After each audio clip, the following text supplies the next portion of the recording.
Hey, what's going on? Welcome back to Archangel Ministries. Today I promised you a video on situational awareness. That's exactly what we're going to get to. First, I'll discuss a couple things. Everyone knows what's going on in the world right now. Everyone sees what's happening in New York, California, stuff like that. Is our government overreacting? Yes, I think that they are. However, given the type of transports I've been seeing roll through, tanks, heavy armory, stuff like that going across America, I can't help but wonder if what's being rolled out is really about a virus or if they're expecting some sort of preeminent attack from China or Russia or combination of, the two. Either way, what's going on in our nation has raised our threat level. And that's something that we all have to come to terms with. We have to deal with it, is what it is. Having said that, that is the reason why the Lord is leading me and directing me to release these videos, because, to be honest, I wasn't going to do it. But I'm not going to be disobedient to Him either. Now, tonight's video, I was going to grab the camera and walk around the current location that I'm at as far as my contract that I'm on. However, the weather seems to be being a bit disobedient. Keeps wanting to rain and be extremely windy, which would make it very hard for you guys to hear anything that I have to say. So we will do this from the car, and I will do my very best to explain things as simplistically as I can. Now, a little bit of my background. I am SRA, satanic ritually abused, childhood, dissociative identity disorder, yes. I was used for some very, very, very evil, malevolent type things from the covens. Needless to say, that is where most of my training actually comes from. Yes, I have done my fair share of personal training as far as, security, private security, stuff like that goes, firearms, hand-to-hand combat, etc., etc. However, most of that was already there because of a lot of the healing that has happened from my other personalities. So, it was one of those things, it's a curse because of what is required to do the healing and things you have to deal with and things that were done to me in the past. But what was bad has been turned into a blessing because I have the means to share what I know and to help bring up God's men and women so that they can protect their families and better be prepared to face what's coming. Because, like it or not, things are happening. I mean, how many states is it now who have counties that have released prisoners from prison and everything else due to the quote-unquote coronavirus? I'm sorry, the whole thing to me smells like a setup. But the threat level has been raised, and that's exactly where we're at. For example, the area that I'm in, I'm here in East Memphis, over in Parkway. And this is an area that's crime rate has, raise, fall, raise, fall, raise, fall. Right now it's rising again, and it's a higher threat level than it has been in a long time. I mean, used to, you would get, some gunshots every now and then, a couple people, every other week or so might get shot. Now it seems to be almost daily. I can't go one night sitting here to protect these people without gunshots ringing off in the distance. That's just how it is. Ambulances are a constant now. Once it was, once a week, sometimes twice a week. Now it's almost nightly. That's because people are panicking. People are afraid. And I know it's worse in other areas of the country because our governor here in Tennessee has fortunately not leapt to the panic mode that others have around this nation. And so this is a natural thing that's going on right now. People are having their fears and stuff stoked and induced and everything else. So Those that have been out buying supplies. Those that have not have decided that they are going to take whatever they need from whoever they want. This is human nature. It's animalistic at best. So the need for situational awareness has greatly increased. Just like me as a man, I'm not going to let my wife go to the store at nighttime or a lot of times even daytime by herself. Not if I can help it. Just because the threat is constant. It's always there.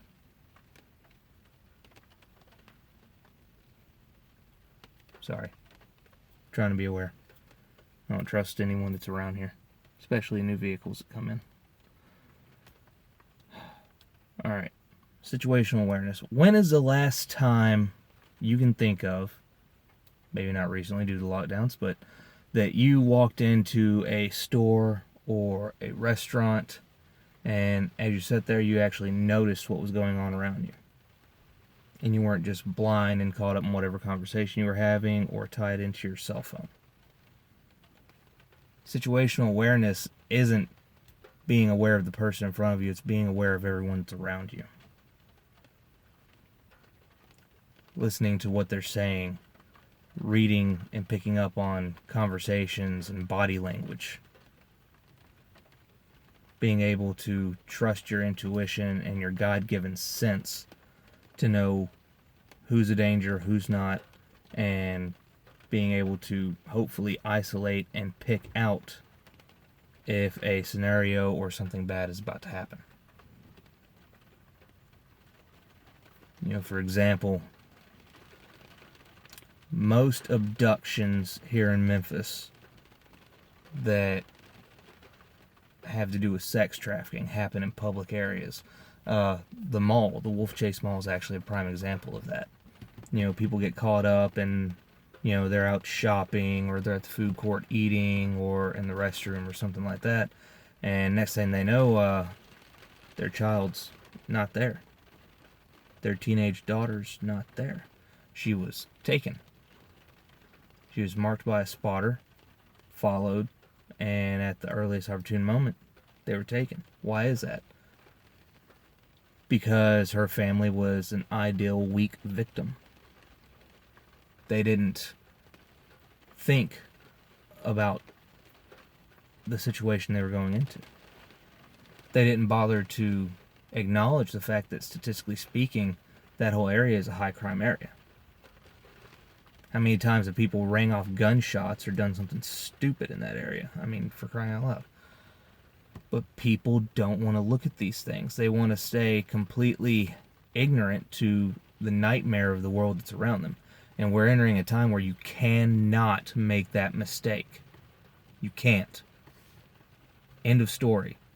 No lame excuses, no nothing that. If you're not willing to acknowledge that the threat level in America is rising constantly, then what's the point of you being here? Turn off the video. Go somewhere else. It is what it is. So having said that, to be situationally aware means you have to acknowledge the truth. You have to acknowledge that wherever you're at, wherever you are, there is always the potential for something to happen. How many churches have been shot up in the last couple of years? I rest my case. If you're not willing to accept that simple fact, then I'm sorry, you're in for a world of hurt with the direction this nation's going.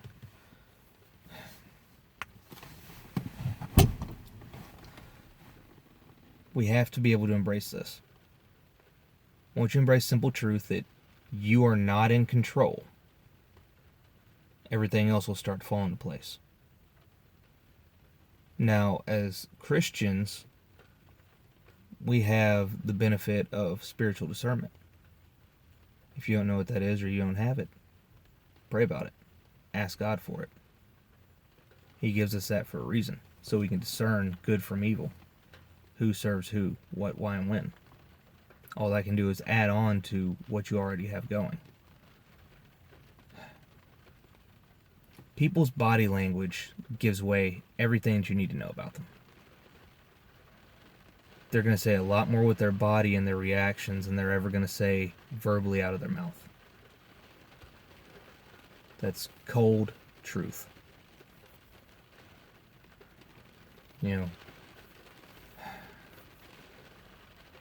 we have to be able to stop looking at the world the way that we want to see it and start looking at it for what it really is. In order to protect our families, we have to be able to look at it not just through our eyes, but through the eyes of the wolf, the eyes of the predator. Predators always bag and always seek to destroy those that they see as weaker than they are. That's who they prey on. Predators don't prey on people who are strong enough to give them a run for their money. It's not worth the risk. The only time they're going to do that is if it's out of desperation. So next time you go into a store, which hopefully with everything going on, you don't have to. Hopefully you're stocked up and stuff. But if you do, let's say you have to go to a store within operating hours, especially if you're in a large city like Memphis, New York, LA, things like that. You need to be situationally aware.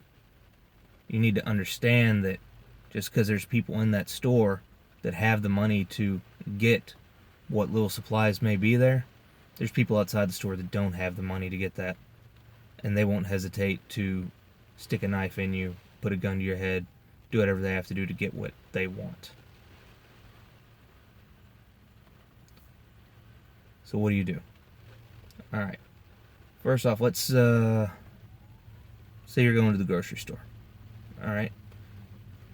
Pull into the parking lot, find your parking space. Before you even get out of the car, are you looking your rearview mirror? Are you looking out your windows? Seeing what's going on around you? Noting the people, their positions, where they are, what it is that they're doing? There's a guy to your 3 o'clock. Jumpsuit. Okay. That's kind of odd. This guy's wearing a hoodie and it's, 65-degree weather. Why? Is it possible maybe he's sick? Oh, yeah, sure, that's a possibility. However, is it possible that he's got that on because he's concealing a weapon? That's one you might want to keep an eye on.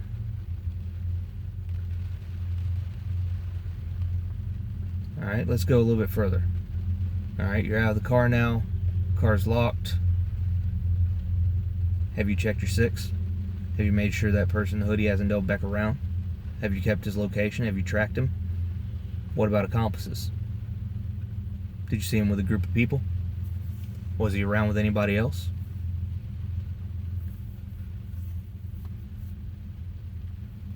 Alright, let's say everything else is clear. He's the only one. That was the only one that looked suspicious at the time. However, you didn't see him go in the store. He acted like he was going to, but then he didn't. Okay. You need to check mark that. You need to check mark that and make sure that after you go into the store and you get what it is you need on your way back out, you need to have your eyes open. Could this person still be out there? If he is, are you prepared? Do you know how to handle yourself? Do you know how to avoid the conflict and actually maintain distance and walk with a group of people, especially if you're by yourself? There's easy ways to avoid this. Alright, option B, let's go with scenario B. You pull in, you automatically assume everything's normal, you're not being situationally aware, you're playing on your cell phone. You go into the store, you never noticed the guy in the hoodie. Didn't even register because you're too busy focusing on other things. Okay, you're in there, get your stuff, walk out, playing on your cell phone. Next thing you know, after you've opened the trunk of your car, he's standing right next to you with a gun to your head. All because you didn't pay attention. all could have been avoided had you just paid attention. I know it might seem kind of crazy, but it's the truth. Predators don't prey on hard targets. They don't. And the harder target you present, the less likely they're going to try to prey on someone else that's around you. So that's how you protect not just yourself, but you protect others. I'll give you an example. Last week, before everything went, cuckoo crazy, and everyone started shutting down restaurants and whatnot, I had went to see my wife on her lunch break, and then left and decided I was going to get lunch on the way home. I stopped off at this little Mexican restaurant that's over by Kroger, in a little strip mall. It's a few miles away from our house. Well, when I pulled into the parking lot, I got out of my car after checking everything out and noticed there was this guy. And granted, this is what sent up my red flags. There was this guy wearing a blue hoodie with a jacket over it, hood over his head, and some black, standard activewear Adidas with some tennis shoes on. Okay. First thing I was thinking, what's the coronavirus stuff? That went through my head first. Okay, maybe he's sick. Do I really need to go in here? So I prayed about it real quick. I asked the Lord, I said, is it safe for me to go in? And the Lord said, yes, go ahead, go in, get your lunch. So I went in, and they had seated me, 2 booths away from him. He didn't order anything. He sat there and ate chips and water. And he saw when I was walking in that I was carrying openly. And he saw my badge. I noticed throughout the time I was eating, he kept looking back at me. And before he got up, he got up to go and pay his ticket, what little bit of a ticket there was. And as he got up, he turned and looked at me, and I noticed he had a bulge in the bottom of his jacket. His body language was giving him away. He was nervous. He was debating on whether or not he was going to try and hold up the restaurant while I was there, or if he was just going to pay what he had and roll on. Fortunately, he was smart. He went up there, and rather than trying to hold the place up like he had originally intended, he gave them his money and he left. This is what situational awareness does for you. It creates a shield. It makes you a hard target. And if you're properly prepared, it makes those criminals less likely to try something not only on you, but anywhere around you. Alright, now there's a whole lot of things that can go into situational awareness, especially reading body language and stuff like that. And this video is already pushing 20-minute mark. I'm going to try and keep it short as best I can. So next video, we're going to go into body language, how to read people, and things that you should notice upon any entrance of any building, such as exits or any way out, that kind of thing. Alright, so that's going to be it for this video. It's Jason, Archangel Ministries. I'm out.